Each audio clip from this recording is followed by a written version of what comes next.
What's up, guys? Welcome to my first ASMR airsoft review.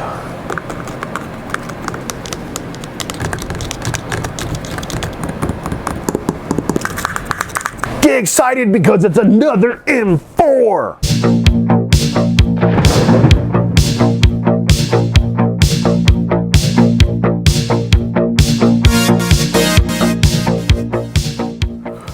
What's up, guys? It's Laser Viper. Welcome to another episode of Rad Plastic. Today we'll be going over the ICS CXP Pelador Pelador.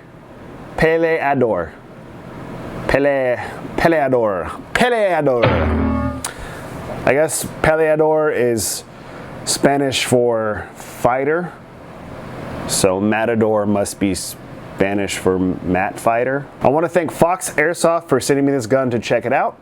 I will have a link in the description below if you would like to pick up this gun from them, but let's get right into it.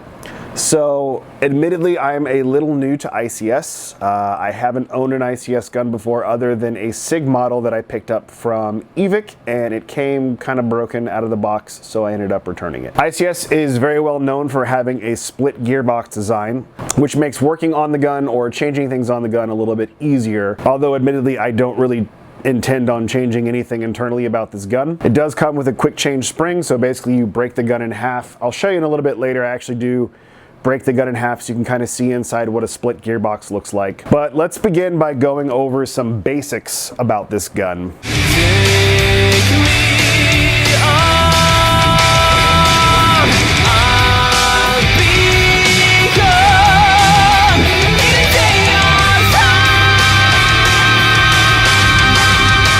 This gun is primarily a polymer or plastic, if you will. We like to say polymer because it sounds cool, but it's plastic. This is a mostly plastic gun.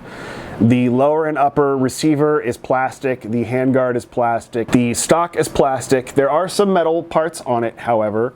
The buffer tube, the outer barrel is metal. The trigger and trigger guard is also metal, but the rest of it's pretty much plastic.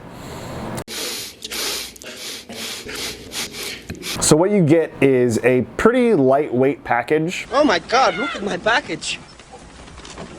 But the thing that I really liked about this gun is its consistency. I was able to head over to Brand Exploder's house to do some shooting tests, as well as chrono this gun.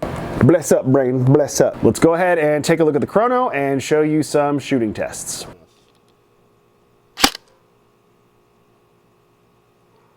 .307 with a 2.5. 330. Yeah. This is definitely like a CQB. I mean, it's a short gun anyway. Probably targeting.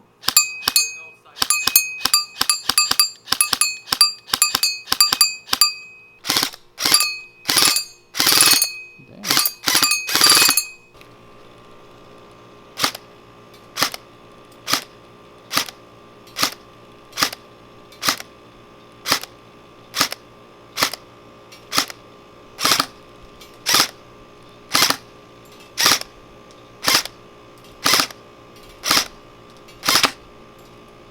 There's teeth on this gear on the bottom side. This side is just flat, or round I should say. This side needs to be up in order to close it. If the gears are sticking up, it's not going to close. So the way to do that is just put it on semi and manually spin it. There we go, like that. And then you should be able to just close it right up, like that. Ready?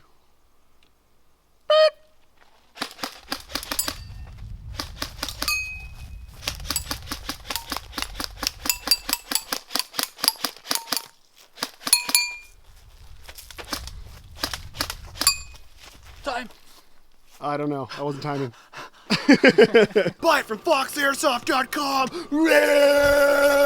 Thank you for letting me use your yard. So out of the box, this gun comes with an M100 spring, which means it shoots around 320 to 350 out of the box, which means you should be good if you live in the States to use this for CQB or outdoor. Obviously, with a quick change spring, you could put in an M110 or an M120 and beef up your FPS. I honestly don't think it's going to make much of a difference in this gun because it's already super consistent and its range is pretty good out of the box. so I don't really think I'm going to change anything about it. This gun comes with a 303mm inner barrel, so this is a compact version. They do make a longer version as well. I'll have a link to that in the description below as well if you want to check that one out. Something kind of interesting though, this gun doesn't come with any sights. So this is like a NC Star or NC Star-esque knockoff reflex sight that I put on it. For the shooting test, as you saw, we didn't have a sight on it, but I mean, it's airsoft, you don't really need one. I prefer to use a red dot when I play because I have a red dot on my firearms, and I'd like to make the transition between the two as seamless as possible in terms of lining up sight picture. If you pull your charging handle back, you will have access to your hop. This does have a rotary style hop up as opposed to that gear wheel. I actually prefer the rotary style. It's easier to change on the fly on the field in my opinion. You do need to hold the charging handle back when you make adjustments to your hop up, so it's a minor inconvenience. This polymer rail is decked out in M-LOK. You can see there's the M-LOK trade right there, looking all schmeckshy. This gun does come with a 300 round high cap magazine out of the box, but your boy don't F with high caps, so here it is with a mid cap, looking all shit. Oh, look at that, oh Jesus.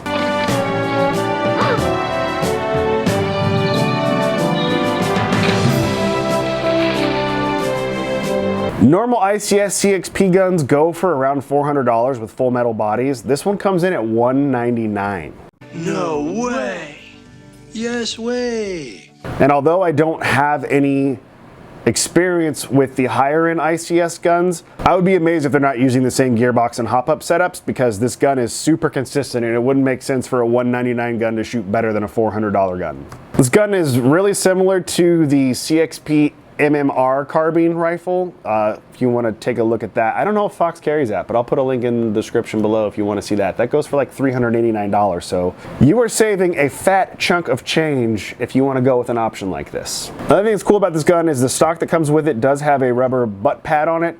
Now that's not a recoil thing. Honestly, I like guns that have rubber butt pads because they slip less when I'm shouldering the rifle. This gun is clearly aimed for an entry-level player or market or budget tier, and I would have no problems recommending this gun to any beginner whatsoever. Although it's a little bit more expensive than some of the other options out there, performance-wise, this thing is kind of tough to beat in the entry-level market. I would rather pay $50 more for a gun this consistent, to be honest with you. There is one small downside to this gun that I'll tell you guys about. What is your problem?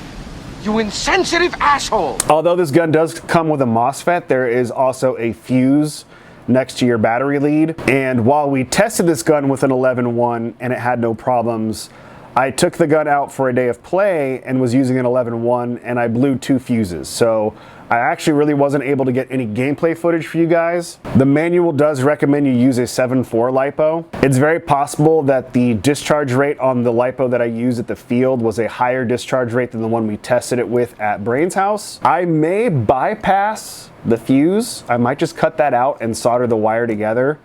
If this gun does have a Mosfet, it shouldn't really have a problem running an 11.1 LiPo with a 20C output rating, in theory. You know, guys, you know how I feel about this thing right here.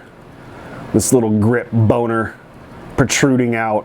I hate them. A2 grips are the worst. I know they come standard on a lot of AR platforms, but I hate them. I don't like them. So I will be making a swap to something else as well with the grip, just because this is not my cup of tea.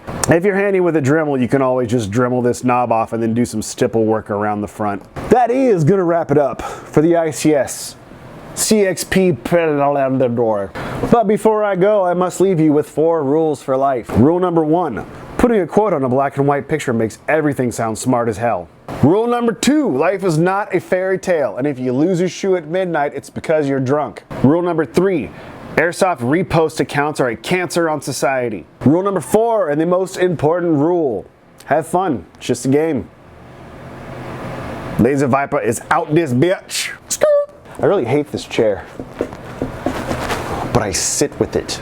I sit with it for you. I sit with this shitty chair for my art. Let me show you something you never seen before.